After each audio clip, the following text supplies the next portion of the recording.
이 시간 우리에게 주시는 하나님의 말씀은 신약성경 요한복음 1장 19절로 29절의 말씀입니다.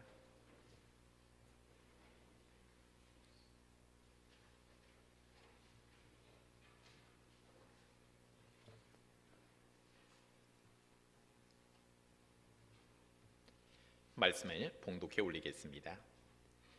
유대인들이 예루살렘에서 제사장들과 레위인들을 요한에게 보내어 내가 누구냐 물을 때에 요한이 증언이 이러하니라. 요한이 드러내어 말하고 숨기지 아니하니 드러내어 하는 말이 나는 그리스도가 아니라 한데 또 묻되 그러면 누구냐 내가 엘리야냐 이르되 나는 아니라 또 묻되 내가 그 선지자냐 대답하되 아니라 또 말하되 누구냐 우리를 보낸 이들에게 대답하게 하라. 너는 내게 대하여 무엇이라 하느냐 이르되 나는 선지자 이사야의 말과 같이 주의 길을 곧게 하라고 광야에서 외치는 자의 소리로라 하니라. 그들은 바리새인들이 보낸 자라. 또 물어 이르되 내가 만일 그리스도도 아니요 엘리야도 아니요 그 선지자도 아닐진데 어찌하여 세례를 베푸느냐. 요한이 대답하되 나는 물로 세례를 베풀거니와 너희 가운데 너희가 알지 못하는 한 사람이 섰으니 곧 내 뒤에 오시는 그이라. 나는 그의 신발끈을 풀기도 감당하지 못하겠노라 하더라. 이 일은 요한이 세례 베풀던 곳 요단강 건너편 베다니에서 일어난 일이니라. 이튿날 요한이 예수께서 자기에게 나오심을 보고 이르되 보라 세상 죄를 지고 가는 하나님의 어린 양이로다. 아멘. 우리 좌우에 계신 분과 인사 한번 나눕시다. 주 안에서 사랑합니다.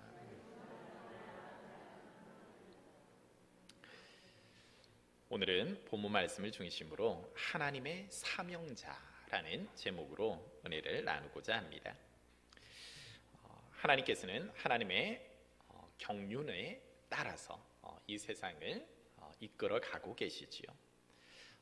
하나님은 하나님의 때에 하나님의 방법으로 사람을 세우시기도 하고 한 나라를 세우시기도 하시는데 이사야 선지자에게 주셨던 메시아에 대한 그 예언의 말씀을 성취하기 위하여서 오늘 본문의 주인공으로 등장하는 세례 요한을 하나님의 사람으로 하나님의 사명자로 부르고 계십니다. 이 하나님의 부르심에 대하여서 세례 요한은 분명한 자기의 인식 그리고 사명자로서의 분명한 자기 정체성을 갖고 그 하나님의 부르심에 응답을 하게 되는 것입니다. 오늘 본문 말씀 19절에 보면 산헤드린에서 제사장과 레위인을 보내어서 지금 세례 요한에게 묻고 있습니다. 너가 어떠한 자이기에 내가 누구이기에 회개하라 천국이 가까워왔다라고 그 메시지를 선포하고 때로는 세례를 베풀고 있느냐 너는 누구냐 라는 질문을 하게 되어질 때 세례 요한의 대답이 23절에 보면 나는 선지자 이사야의 말과 같이 주의 길을 곧게 하라고 광야에서 외치는 자의 소리로라 라고 말하고 있죠. 그는 내가 누구냐라는 19절의 그 질문 속에 분명한 자기의 정체성을 드러내고 자기의 사명을 분명하게 이야기를 하고 있다라는 것입니다. 영화 명량에 보면 수군이 나오고 있지요. 일본과의 그 명량해전을 앞두고 수군들이 전투를 벌이게 되어지는데 이 전투 속에서 수군들은 전부 다 한 곳에 있는 것이 아니에요. 어떻습니까? 각자의 위치가 있는 거예요. 한 배를 타고 있는데 대장이 있고 때로는 활 쏘는 자가 있고 포를 다루는 자가 있고 노를 젓는 이가 있고 한 배 속에서도 여러 가지의 역할들이 있다라는 겁니다. 군인들에게 있어서 평시와 훈련할 때 그리고 전시가 되었을 때의 상황은 사뭇 다릅니다. 자기가 어디에 가야 할지를 정확하게 알고 있어야 된다라는 겁니다. 그래서 대장의 지시에 따라서 전시가 되어졌을 때에 전투 배치라는 그 명령이 떨어지게 되면은 휴식을 취하고 있더라 하더라도 자기가 어느 곳에 가서 무엇을 해야 하는지 자기의 분명한 사명을 알고 있어야 한다는 겁니다. 직무에 대하여서 명확해야 한다는 겁니다. 실전 전쟁이 일어났는데 내가 어디로 가야 될지 뭘 해야 될지 알고 있지 못하고 우왕좌왕하다 보면은 그 전투에서 승리할 수가 없다라는 겁니다. 또한 전투를 하다 보면은 긴급성이 있습니다. 명량해전을 우리 성도님들도 많이 감명 깊게 보셨을 텐데, 이제는 평시와 같이 노를 젓고 그냥 포를 쏘고 하는 단계에서 벗어나서 이제 적장과의 이제 충돌을 하게 되어지고 이제 백병전이 벌어지게 된 거예요. 그럴 때 노젓는 사람들까지도 그때는 나는 노젓는 사람인데 하고 가만히 있는 것이 아니라 그곳에서 다 올라와서 지금은 전시 중에서도 내 맡은 일이 노젓는 것이 아니라 위에 올라가서 백병전을 하면서 적과 실질적으로 싸워야 하는 때가 있다라는 거예요. 그럴 때 전시 상황 속에서 대장이 그에게 내려지는 명령이 지금은 백병전이다 라고 할 때는 자기에게 주어진 일들이 있었지만, 전쟁이 일어났을 때 자기의 위치가 있지만 때로는 그 위치를 이탈하여서 새롭게 내려지는 명령에 대하여서 모두가 한 마음으로 달려가야 할 때가 있다라는 겁니다. 무엇입니까? 군인은 그 명령에 따라서 분명한 자기의 직무가 무엇이고 자기의 사명이 무엇인가, 그리고 그 명령이 떨어졌을 때에 그것에 대해서 내가 어떻게 반응해야 하는가 하는 것을 분명하게 알고 있을 때에 그가 어떤 전쟁 속에서도 전투를 함에 있어서도 승리가 그에게 주어질 수 있다라는 겁니다. 세례 요한에게 있어서 지금 사내들인에서 공회원들이 그들에게 보낸 제사장과 레위인들을 통해서 너는 누구냐? 라고 질문할 때에 세례 요한은 주저함이 없죠. 정확하게 자기가 누구인가를 이야기하고 자기의 직무가 무엇인가 하는 것. 나는 선지자 이사야의 말과 같이 주의 길을 곧게 하라고 광야에서 외치는 자의 소리다. 내가 하는 것은 주의 길을 곧게 하는 사명을 받았고 그 사명을 이루고자 나는 지금 이 광야에서 내가 받은 말씀을 전하고 있다라고 이야기를 하고 있는 것이에요. 그렇다고 하면 사랑하는 성도 여러분, 한 가지 질문을 던져보는 것입니다. 이 시대에 여러분은 누구입니까? 누군가가 여러분에게 당신은 누구입니까? 내가 누구냐? 라는 그런 질문을 던져올 때 여러분들은 나는 누구라라고 이야기를 할 수 있겠습니까? 생각 안 해봤는데, 나는 내가 누구인지 모르겠는데, 여러분 대부분 이러한 답이 나온다고 하면 우물쭈물 내가 누구지? 라고 그때 질문을 받고 고민하기 시작한다면 나는 지금 사명자로서 살아가고 있지 않다라는 겁니다. 내가 뭘 해야 하는지, 내가 어떻게 살아야 하는지 그냥 내 본능대로, 내 생각대로, 자기 소견에 옳은 대로 살아가고 있다라는 겁니다. 사명자는 분명하게 어떤 상황 가운데서도 질문이 던져졌을 때 내가 누구냐라는 그 질문 속에 세례 요한의 대답이 주저하지를 않았죠. 분명하게 자기의 대답이 나오지요. 이 예배를 통하여서 사랑하는 성도들의 내가 누구냐 하는 그 고백과 더불어서 분명한 사명을 인식할 수 있는 시간 되어지기를 소망합니다. 성도에게 있어서 사명이 무엇입니까? 크게 두 가지로 생각할 수 있습니다. 그 첫째는 교회에서의 사명입니다. 고린도전서 12장 27절로 28절의 말씀에 보면 너희는 그리스도의 몸이요 지체의 각 부분이라 라고 말하고 있고, 28절에 하나님이 교회 중에 맷을 세우셨으니 첫째는 사도요, 둘째는 선지자요, 셋째는 교사요, 그 다음은 능력을 행하는 자요, 그 다음은 병 고치는 은사와 서로 돕는 것과 다스리는 것과 각종 방언을 말하는 것이라 라고 말합니다. 무엇입니까? 하나님께서 그리스도가 우리의 머리가 되시고 우리를 각각 그 지체로 불러주시고 그 지체가 해야 할 것을 각양의 은사에 따라서 하나님께서 우리에게 달란트들을 주셨다라는 겁니다. 그래서 교회에서의 우리의 사명은 바로 그리스도의 몸으로서 그의 지체를 이루고 있고, 또 성령님의 뜻에 따라서 한 분 성령님께서 주신 각각의 직분이 있는 거예요. 때로는 목사로서, 장로로서, 안수집사로서, 권사로서, 그리고 집사로서 성도로서의 또한 직분들이 주어지고 있지요. 그럴 때 교회에서 나의 사명이 있는 거예요. 내가 내 사명을 잊어버리고 있다고 하면, 목사가 목사의 사명을 잃어버리고 장로가 장로의 사명을 잃어버리고 항존직이 항존직의 사명을 잃어버리고 있다면 그것은 조금은 내가 나의 사명을 지금 망각하고 살아가는 것이다 라고 할 수가 있습니다. 또 한 가지 사명은 세상을 향한 사명이라고 할 수가 있습니다. 이것은 예수님께서 친히 모든 하나님의 백성들에게 주시는 하나의 사명이지요. 사도행전 1장 8절의 말씀 속에서 오직 성령이 너희에게 임하시면 너희가 권능을 받고 예루살렘과 온 유대와 사마리아와 땅끝까지 이르러 내 증인이 되라 하시니라 라고 말씀합니다. 즉 세상을 향하여서 땅끝까지 복음의 증인이 되어져라 라는 이 사명이 우리에게 주어져 있다는 것이죠.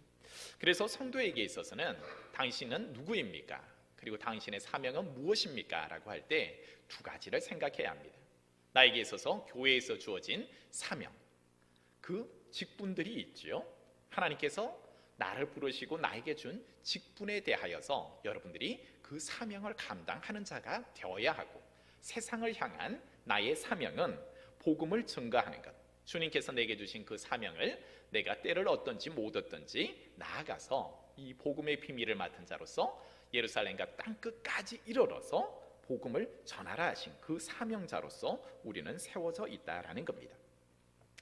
하나님께서는 세례 요한에게 이사야 선지자에게 말씀하셨던 그 말씀을 성취하고자 세례 요한을 부르셔서 그 사명을, 광야에서 외치는 자의 사명을 주셨고, 세례 요한은 그 사명에 응답함으로 그 일을 잘 감당하였어요. 하나님께서는 오늘날 하나님의 경륜 속에서 이 땅을 섭리하는 가운데서 저와 여러분을 부르신 줄 믿습니다. 그리고 통영 중림교회에서 우리를 한 지체로 삼으셨고, 그리스도를 머리로 하고 지체로 부르셔서 우리에게 각자의 직임을 주셨어요. 직분을 주셨어요. 그럴 때에 그 직분에 대하여서, 그리고 또 세상을 향한 예수님께서 하나 더 우리에게 세상을 향하여 주신 그 사명에 대하여서 우리가 분명히 그 부르심에 대한 응답을 할 수 있는 저와 여러분 되기를 소망합니다. 이제 다시 한번 묻습니다. 여러분은 누구입니까? 라고 여러분 제가 질문할 때에 여러분의 마음속으로 한번 대답해 보시기 바랍니다. 말씀을 듣기 전에는 내가 누구지? 나는 나야. 그냥 나는 누구 아빠야. 나는 누구 엄마야. 여러 가지 세상적인 것을 답할 수 있겠지만, 이제 성도들의 삶 속에서 분명한 사명은, 성도의 사명 두 가지는, 나는 통영중림교회 누구누구의 어떤 직분을 가진 자입니다. 나는 통영중림교회의 목사입니다. 장로입니다. 권사입니다. 때로는 성도입니다. 여러분의 직분을 이야기할 수 있어야 되고, 그리고 그 직분이 나에게 요구하는 것에 대하여서 분명한 자기 인식, 내가 지금 무엇을 해야 하는가 하는 그것에 주어진 직분의 역할들을 감당할 수 있어야 된다는 것입니다. 그렇다고 하면은 사명을 주신 하나님, 그 부르심에 응답한 사명자가 그 사명을 이루기 위해서 반드시 갖추어야 하는 것이 있다라는 것입니다. 세례 요한은 이 부르심에 대해서 제가 그 부르심에 대한 응답으로 그 사명을 받겠습니다 라고는 했어요. 그렇다고 하면 그 사명을 어떻게 이루어 가는가 라고 할 때, 첫 번째로는 하나님의 말씀을 세례 요한은 잘 듣고 있다라는 것입니다. 사명을 받은 자가 자기 마음대로 하는 게 아니에요. 나를 부르신 이가 있다면 부르신 이가 나를 통하여서 이루고자 하는 그 뜻을 이루는 것이 사명자죠. 그럴 때 세례 요한은 자기의 뜻이 아닌 하나님께서 날마다 자기에게 주는 그 말을 듣는다라는 겁니다. 그래서 사명자가 사명을 완수하기 위해서 첫 번째 관심을 가져야 하는 것은 하나님의 말씀을 들을 수 있어야 한다는 겁니다. 요한복음 1장 33절로 34절의 말씀 속에 세례 요한은 예수님께서 요단강으로 예수님께서 세례 받으러 오실 때에 세례 요한은 예수님에게 세례를 베풀게 되어집니다. 어떻게 메시아가 그인 줄 알게 되었느냐라고 할 때 그는 이렇게 말하고 있습니다. 나를 보내어 물로 세례를 베풀라 하신 그이가 나에게 말씀하시되 성령이 내려서 누구에게든지 머무는 것을 보거든 그가 곧 성령으로 세례를 베푸는 이인 줄 알라 하셨기에 내가 보고 그가 하나님의 아들이심을 증언하였노라 라고 말하고 있죠. 자기가 자기 임의대로 하는 것이 아니라 예수님께 수많은 무리들이 자기에게 세례를 받으러 나오는데 세례 요한은 그 중에 예수님이 오셨을 때 그를 알아보게 되어지는 것이 바로 물로 세례를 베풀라 하신 그이가 나에게 말씀하시되라는 거죠.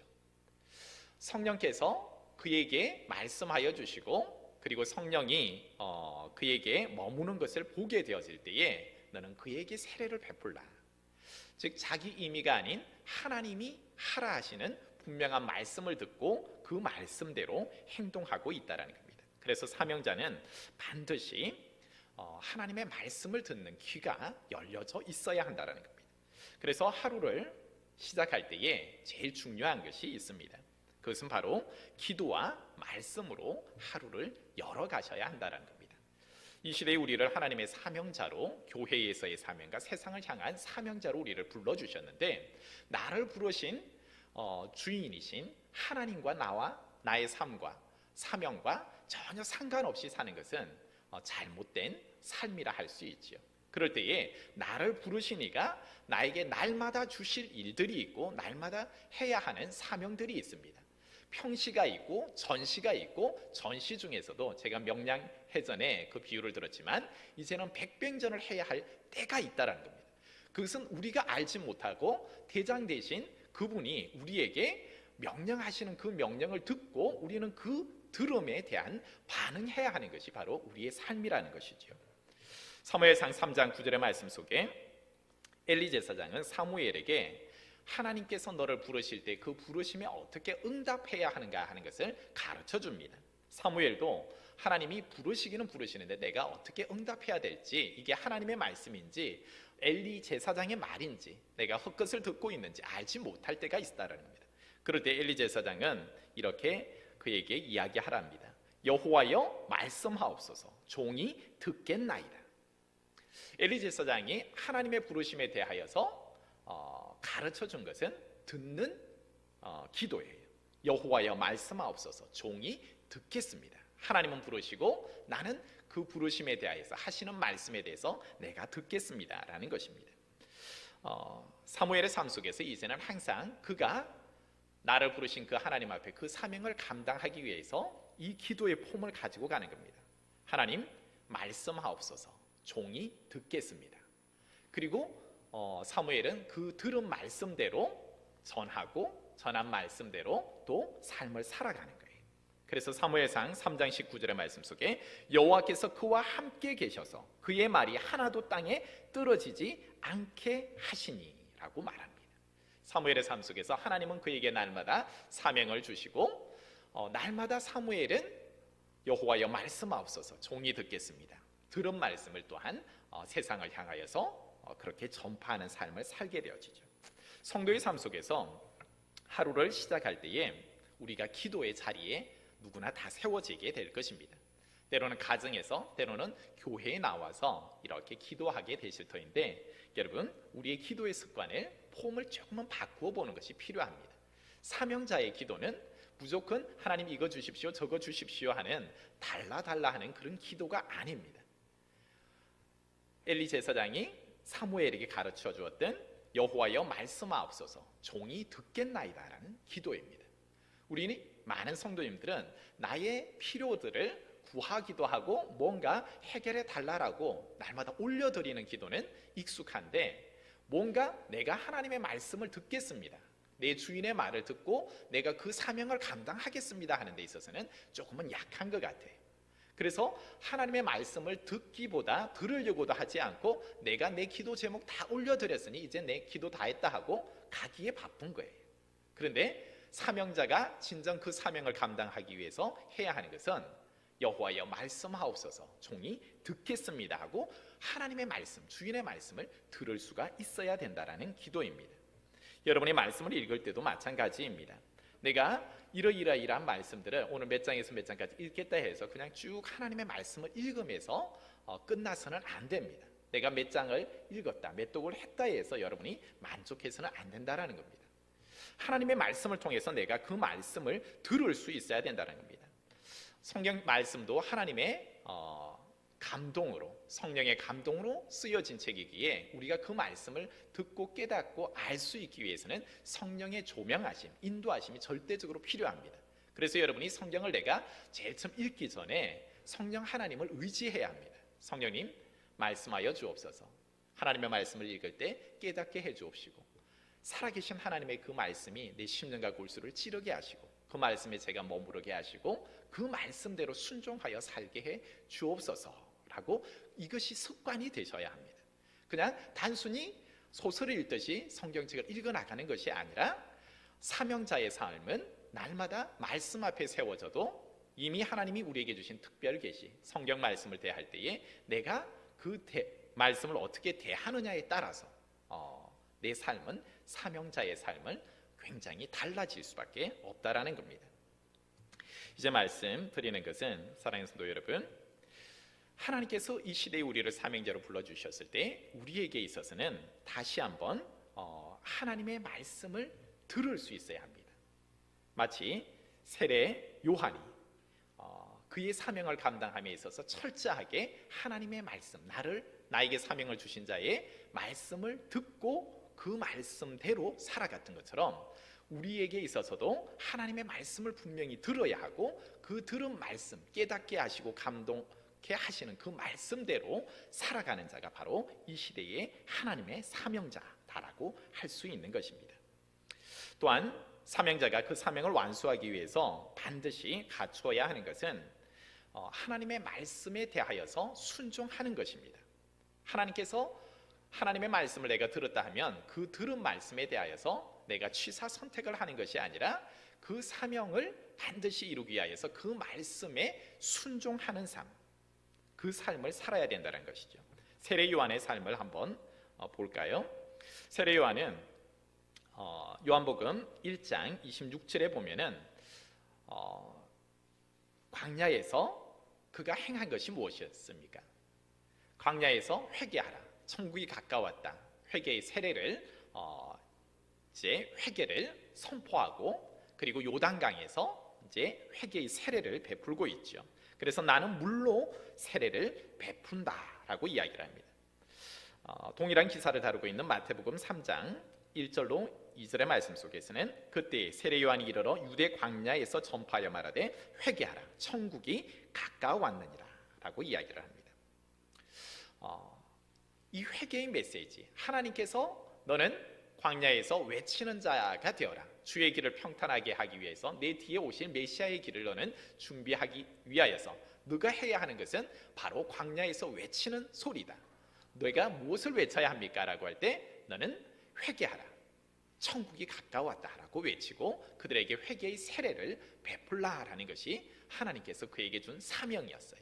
그럴 때 세례 요한은 하나님이 하라 하시는 그 일들에 대하여서 순종을 할 뿐이에요. 그때 무리들의 반응이 어떠합니까? 사명을 나는 주셨고 그 주신 사명을 나는 감당했을 뿐인데, 무리의 반응이 마태복음 3장 5절로 6절의 말씀 속에 이렇게 기록되어져 있습니다. 이때 예루살렘과 온 유대와 요단강 사방에서 다 그에게 나와 자기들의 죄를 자복하고 요단강에서 그에게 세례를 받더니 라고 이야기를 합니다. 그 외치는 복음에 대하여서 무리들의 반응은 자기들의 죄를 자복하고 회개하라는 그 메시지가 그들의 심령과 골수를 찌를 때에 그들의 죄를 자복하고 그 앞에 나와서 회개의 세례를 받게 되어지더라라는 겁니다. 그로 인하여서 이제 세례 요한은 유명한 자가 되어집니다.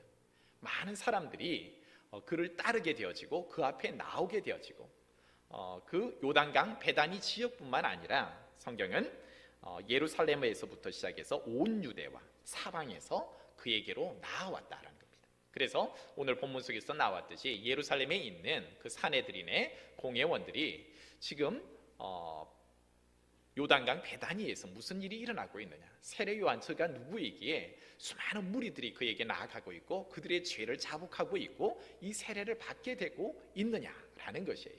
그래서 그는 주인공이 되어지죠. 많은 사람들의 관심의 대상이 되어지고 또 그가 하는 말에 많은 사람들이 귀를 기울이고 그의 제자들이 나오기 시작한다라는 겁니다.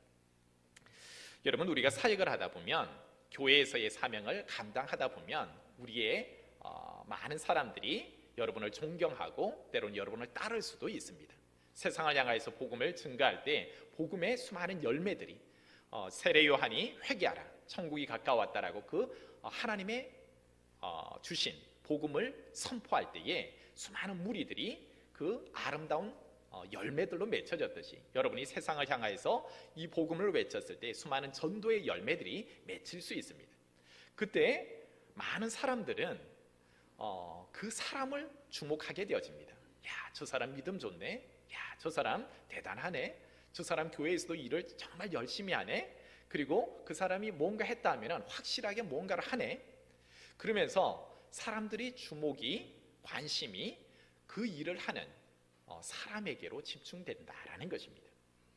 그래서 세례 요한도 이러한 관심을 받죠. 20절의 말씀에 보면 내가 그리스도냐, 21절에 보면 엘리야냐, 선지자냐, 내가 지금 그리스도냐, 사람들이 그토록 이렇게 너에게로 향하고 있고 너의 말을 들으려 하고 있고 내 말에 권세가 있어서 수많은 이들이 죄를 자복하고 그렇게 하고 있는데 내가 오실 메시아 그리스도냐라고 묻고 있는 거예요. 그리고 사람들이 실제로 그를 선지자로 때로는 엘리야로 그리스도로 믿고 싶어 한다라는 겁니다. 그럴 때 우리가 세례 요한이 어떻게 하고 있습니까? 사명자가 그 사명을 감당할 때 수많은 사역의 열매들이 맺혀지고 좋은 반응들이 일어나기 시작할 때에 세례 요한은 자기에게 향한 그 영광을 자기가 취하지 않고 있습니다. 그것은 사명자가 경계해야 하는 것이기 때문입니다. 하나님이 가장 싫어하시는 것, 나에게 사명을 주신 자가 가장 싫어하는 것은 바로 교만이기 때문입니다. 세례 요한이 어떻게 취하고 있습니까? 이 무리들의 반응에 대하여서 요한복음 1장 27절의 말씀에 보면 내 뒤에 오시는 이가 있는데 나는 그의 신발끈 풀기도 감당하지 못하겠노라 라고 말하고 있습니다. 그리고 요한복음 3장 30절의 말씀에 보면 그는 흥하여야 하겠고 나는 쇠하여야 하리라. 3장 29절의 말씀 속에서는 신부를 취하는 자는 신랑이고 나는 친구로서 오히려 기쁨이 충만한 이것으로 만족한다 라고 이야기를 합니다.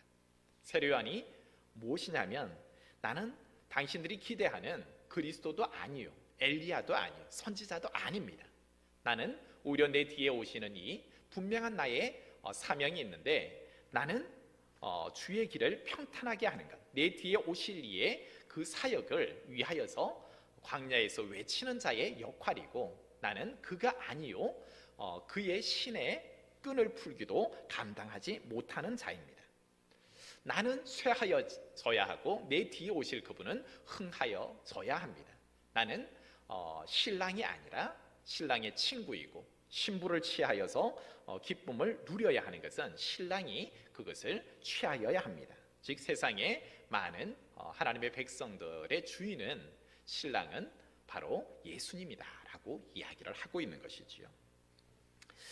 사역의 열매들이 맺혀지게 될 때 세례 요한도 기쁨이 있었을 겁니다. 즐거움이 있었을 것입니다. 그러나 그 유혹에 대하여서는 단호히 물리쳤다라는 겁니다. 그래, 내가 이런 일을 했어, 내가 이만한 그걸 했어, 그래서 이만한 대우를 받아야지, 나에게 공덕이 있지, 나는 이런 사람이야 라고 했다고 하면 하나님은 더 이상 그를 사명자로 쓰지 않았을 것입니다. 그런데 세례 요한은 그가 하라는 대로 하나님의 말씀에 순종하고 하라는 대로 했더니 수많은 열매들이 맺혀지기 시작하는데 그 영광을 자기가 취하는 것이 아니라 이 모든 것을 하게 하신 이가 있는데 그분은 바로 하나님이 하셨습니다 하고 온전히 하나님께 올려드리고 있고 내 뒤에 오실 이에게 있어서 사람들의 관심을 돌리고 있다라는 겁니다. 그래서 우리가 사명자로서 반드시 명심해야 하는 것. 이 시대 속에서 우리가 교회의 사명자요 세상을 향한 사명자로 있을 때 사람은 누구나 명예욕이 있고 권력욕이 있습니다. 그래서 사람들이 나를 따르고 나의 말에 대하여서 순종하고 할 때 혹 자칫 잘못하여서 교만해질 수가 있다는 겁니다. 그러나 세례 요한은 사명자가 반드시 경계해야 하는 것, 하나님의 말씀에 대한 순종과 더불어서 교만을 철저하게 내려놓고 철저하게 겸손해지고 있죠. 낮아지기까지 하고 오히려 그 사명을 감당하고 있다라는 것입니다. 사명자로서 살아갈 때에 꼭 좋은 일만 있는 것이 아닙니다. 세례 요한에게 있어서는 그 열매들이 날마다 맺히는 것이 아니라 때로는 사역함에 있어서 사명자의 길 속에 여러 가지 어려움과 환란이 닥칠 때도 있다라는 겁니다. 세례 요한에게도 마찬가지였습니다. 당시의 최고 권력자인 헤롯이 자기 동생 빌립의 아내 헤로디아를 이렇게 아내로 취합니다. 이 일에 대하여서 많은 사람들이 침묵합니다. 그렇지만 세례 요한은 그의 핵심된 메시지가 무엇이었습니까? 세상을 향하여서 회개하라 하는 것이었고, 이 회개의 메시지는 최고의 권력자에게 있어서도 예외는 아니었다라는 겁니다. 그래서 헤롯이 자기 동생 아내를 취해버리는 것이 합당하지 않다라고 이야기를 한 거죠. 그러므로 말미암아 세례 요한은 옥에 갇히게 되었습니다. 그래서 마가복음 6장 17절로 18절의 말씀에 보면, 전에 헤롯이 자기 동생 빌립의 아내 헤로디아에게 장가든 고로 이 여자를 위하여 사람을 보내어 요한을 잡아 옥에 가두었더니, 그가 하나님의 복음을 전하는데 옥에 갇히는 거예요. 이제 옥에 갇힘으로 끝나는 것이 아니라 결과적으로 어떻습니까? 세례 요한은 순교의 자리까지 나아가죠. 헤로디아가 자기의 딸이 춤추게 하고 그 춤으로 인하여서 헤롯 왕은 내가 나라의 절반이라도 너에게 주겠다, 내 소원이 무엇이냐라고 할 때 세례 요한의 목을 주십시오라고 이야기를 하죠. 그래서 결과적으로 세례 요한은 옥에 갇힘에서 끝나는 것이 아니라 이제는 사명을 감당하다가 순교의 자리까지 나가게 되어졌다라는 겁니다. 여러분, 사명자의 길이 항상 사역이 내가 하나님이 하라는 대로 했을 때에 좋은 일만 있어진 게 아니에요. 세례 요한은 사역을 함에 있어서 참 이 말을 해야 되나 말아야 되나 망설였을 거예요. 이것을 말을 하게 되면 분명히 자기도 내가 뭔가 내 신상에 여러 가지 어려움이 올 수 있고 옥고를 치를 수도 있고 순교할 수도 아는 거예요. 그럼에도 불구하고 하나님이 주신 말씀, 사명자는 그 말씀에 대하여서 항상 하나님이 하라 하시는 대로 그것을 선포하는 거예요. 하나님의 말씀에 순종한 삶을 사는 거예요. 세례 요한이 불쌍합니까? 그렇지를 않은 거예요. 세례 요한의 삶은 오히려 더 명확한 것을 보고 있죠. 나를 부르신 이가 있다면 그 부르신 이가 나에게 이 사명을 주셨고, 사명을 주신 이가 나에게 무엇을 주실 건가 대하여서 그는 분명하게 알고 있다라는 겁니다. 히브리서 11장 39절과 40절의 말씀이 이렇게 기록합니다. 이 사람들은 다 믿음으로 말미암아 증거를 받았으니 약속된 것을 받지 못하였으니 이는 하나님이 우리를 위하여 더 좋은 것을 예비하셨은즉 이라고 말하고 있습니다. 믿음으로 달려왔어요. 하나님이 주시는 사명을 이루며 달려왔어요. 그런데 그 사명을 감당한 자에게 주어지는 것이 옥에 갇히는 것이고, 이제는 자기의 목이 베어져서 쟁반 위에 담기게 되어지는 그러한 것을 신세가 될 거예요. 그런데 세례 요한은 어떻습니까? 내가 지금 하나님이 약속한 것을 받지는 못했어. 그러나 받지 못한 것은 하나님이 더 좋은 것을 예비했음을 그는 아는 거예요. 이 딱뿐만이 아니라 사명자에게 하나님이 주실 상급이 있다라는 것을 아는 거예요. 오늘 새벽의 본문이었지만 베드로전서 1장 3절에 있어서 하나님은 예수 그리스도가 이 땅에서 사명을 완수하셨죠. 십자가 사역을 완수하셨어요. 그를 죽음에 내버려 두신 것이 아니라 하나님께서는 죽은 예수 그리스도를 부활케 하신 줄 믿습니다. 하나님께서는 하나님의 사명을 감당한 세례 요한을 다시 부활하게 하실 것이다 라는 것에 대한 분명한 믿음이 그에게 있는 거예요. 하나님께서 사명을 감당한 자를 가만 내버려 두지 않는다라는 겁니다. 그래서 하나님께서 나에게 줄 상급이 있다라는 거예요.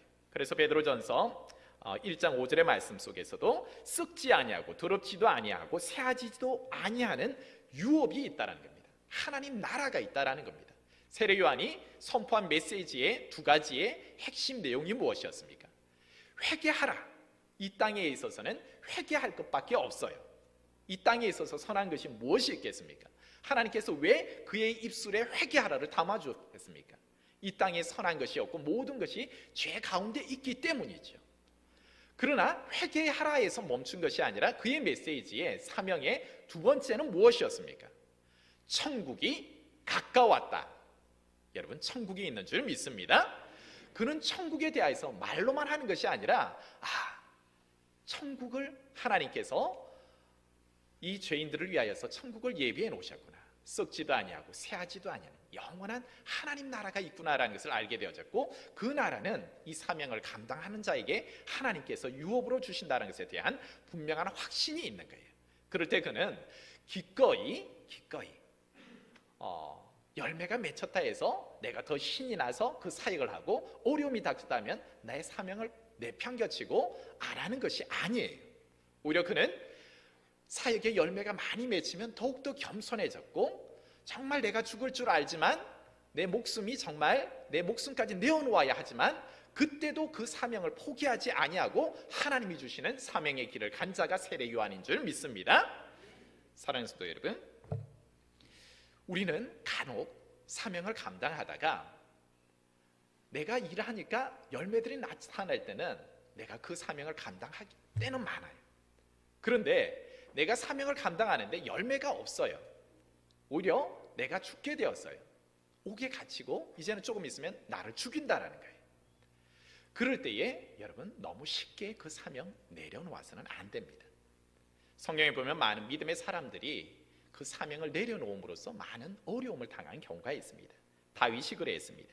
사무엘상 27장 1절의 말씀에 보면 다윗이 그 마음에 생각하기를 내가 후일에 사울의 손에 붙잡히리니 블레셋 사람의 땅으로 피하여 들어가는 것이 좋으리로다 라고 해서 그는 사울의 쫓김을 이제 피하기 위해서 블레셋으로 가게 되어지고 아기스 왕에게 구걸하게 되어집니다. 그래서 그가 시글락이라는 성읍을 얻게 되어지고 이제 더 이상 쫓기지 않아도 되는 거예요. 근데 그는 누구였냐 하면 사명자였어요. 사무엘상 16장 13절에 사무엘이 기름 물병을 가져다 그의 형제 중에서 그에게 부었더니 그날 이후로 다윗이 여호와의 영에 크게 감동되니라.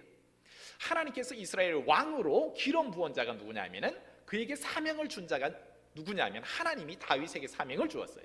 근데 사명을 받은 자가 지금 다윗의 이 쫓아온다라고 해서 내가 피하자 해서 자기 땅 버려버리고 블레셋으로 도피하고 이제는 하나님의 일을 하는 것이 아니라 지금 아기스 왕에게 잘 보이려고 지금 하고 있는 거예요. 세상 왕에게 자기 목숨을 구걸하고 있는 거예요. 그랬을 때에 이제 이곳이 안전하겠다 자기는 생각했지만 정말 안전했을까요? 성경은 그렇게 말하고 있지 않습니다. 사명의 자리를 떠나버린 그 자리, 하나님이 왕으로 세운 그에게 사명이 있는데 그 나라를 떠나버린 그에게 있어서 큰 어려움이 찾아옵니다. 그가 시겔락에 있어서 한 일이 무엇이었냐면은 바로 주변에 있는 그술과 기르스 아말렉 족속을 사륙하기 시작합니다.